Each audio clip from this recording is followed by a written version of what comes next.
मध्य प्रदेश के मुखिया डॉक्टर मोहन यादव को बदनाम करने की साजिश अब बेनकाब हो चली है। जमीन के सारे आरोप फर्जी निकले हैं और कांग्रेस खुद के बुने जाल में फंसती हुई दिखाई दे रही है।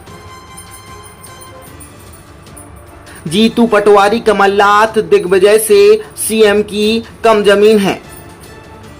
भाजपा का कहना है कि बढ़ते कद से अब कांग्रेस घबराई हुई है। सीएम डॉक्टर मोहन यादव के खिलाफ कांग्रेस की टूलकिट फेल होती हुई नजर आ रही है और बिंदुवार सच सामने आ रहा है। सीएम मोहन यादव पर कांग्रेस का जमीन स्कैम का दावा पूरी तरह खोखला है। भाजपा ने ऑन कैमरा सबूत दिखाए हैं। वहीं अब मोहन यादव को घेरने निकली कांग्रेस खुद घिरती हुई नजर आ रही है।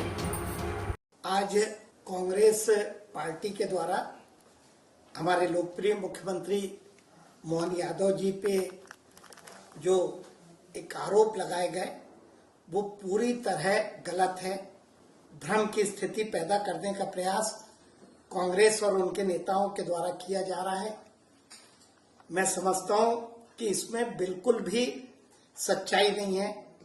मैं बताना चाहता हूं कि हमारे मुख्यमंत्री के द्वारा जो 2023 में जो नामांकन उन्होंने दाखिल किया था, उस स्थिति में उनके पास 17 एकड़ की जो जमीन थी, जो आज उसमें कुछ भी परिवर्तन नहीं हुआ और वो 17 एकड़ की जमीन थी। उनकी पत्नी सीमा यादव के नाम से 12.29 एकड़ की जो जमीन थी, इसमें भी 2026 में कोई परिवर्तन नहीं हुआ। एक सिद्धि विनायक कंपनी जिसकी उस आरोप पे जिक्र किया गया, उसके पास 2023 में 68 एकड़ जमीन थी, जो जून में घट के मात्र 65 एकड़ रह गई और इसमें भी मुख्यमंत्री के द्वारा 2017 में इसके डायरेक्टर के पद से इस्तीफा दे दिया गया।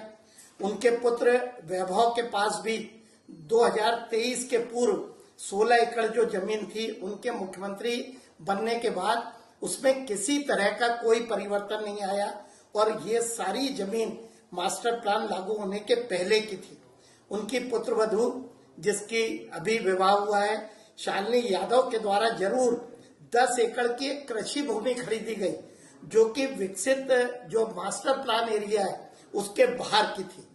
जो रिश्तेदारों का जिक्र उस आरोप पे किया गया है वो पूरी तरह से गलत है। मुख्यमंत्री और उनके परिवार का कोई उससे लेना देना नहीं है। उनके रिश्तेदार, उनका अपना स्वतंत्र अस्तित्व है, लेकिन मेरी जानकारी में यह आया है कि उनपे भी जो आरोप लगाए गए रिश्तेदारों पे, उसमें भी जो तथ्य दिए गए हैं वो पूरे गलत है। मेरी जानकारी में बताया गया है कि वे भी उस पे अपना स्टैंड लेंगे।